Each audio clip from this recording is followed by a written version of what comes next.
Day 2. St. Louis' influence on the Church. There's a story from St. Louis de Montfort's life that particularly expresses his passion, which we pondered just yesterday. In the town of Pontchâteau, St. Louis inspired the peasants to build a huge monument to the Passion of Christ on a neighbouring hill. For 15 months, hundreds of peasants volunteered their skills and labour to build it. When completed, it stood as a massive structure, a real labour of love, and on the day before it was supposed to be dedicated by the bishop, word had got back to Louis that his enemies had convinced the government to destroy it.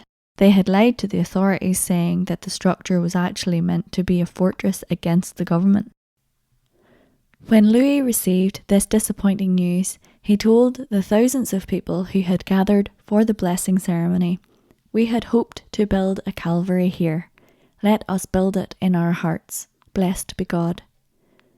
One thing about doing the Lord's work, it doesn't always turn out according to our plans. For example, St. Louis surely had planned that his monument to Christ would last more than a day. Yet the saint obediently accepted the destruction of his plans and blessed God. Because of this kind of detachment from his own will and attachment to God's, Louis became an instrument used by God to accomplish even mightier works. So although his physical monument was destroyed, Louis' teaching eventually became a huge edifice in the church that exercised great influence on many popes and on Catholic spirituality. Indeed, de Montfort's passionate labours paid off in the end, even if he didn't see the fruit himself. As we are just beginning our preparation for consecration to Jesus through Mary, let's ponder some of the support various popes have given to St. Louis' teaching. May the testimony of their support strengthen our resolve to journey on to Consecration Day, and may it help us to trust that our consecration truly will bear great fruits in our lives, even if we don't fully understand how. Blessed Pope Pius IX stated that St. Louis' devotion to Mary is the best and most acceptable form. Pope Leo XIII not only beatified de Montfort in 1888, but granted a church indulgence to Catholics who consecrate themselves to Mary using de Montfort's formula. Moreover, this pope was reportedly so influenced by St. Louis' efforts to spread the rosary that he wrote 11 encyclicals on this preeminent Marian devotion.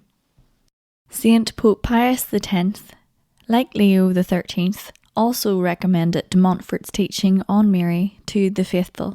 In fact, he granted a plenary indulgence in perpetuum, in perpetuity, to anyone who would pray de Montfort's formula for Marian Consecration, and he offered his own apostolic blessing to anyone who would simply read true devotion. This pope so strongly encouraged the faithful to follow de Montfort's path of Marian devotion because he himself had experienced its power. In fact, in his Marian encyclical Ad Deum Illum, the saintly pope expressed his own dependence on de Montfort in writing it, which becomes obvious when one compares it with true devotion. The Pope's encyclical continually reflects the tone and spirit of de Montfort's classic work, as evidenced by sentences like this: "There is no surer or easier way than Mary in uniting all men with Christ." Pope Pius XI simply stated, "I have practiced this devotion ever since my youth." Venerable Pope Pius XII canonised St. Louis in 1947, and in his homily for the Mass of Canonisation referred to de Montfort's Marian teaching as solid and right. Then, when the Pope addressed the pilgrims who had come for the canonisation, he said that de Montfort leads us to Mary and from Mary to Jesus, thus summarising the meaning of Marian consecration. St. Pope John Paul II promoted de Montfort's teaching more than any other pope. We learn more about this during the 4th week of the retreat. It's enough here to recall 2 amazing facts. First, that John Paul's papal motto was Totus Tuus, totally yours, which he took directly from de Montfort's shorter prayer of consecration. Second, that John Paul described his reading of true devotion to Mary as a decisive turning point in his life. Today's prayer: Come, Holy Spirit, living in Mary, prepare me to give myself fully to living out this true and solid devotion. Come, Holy Spirit, living in Mary, prepare me to give myself fully to living out this true and solid devotion.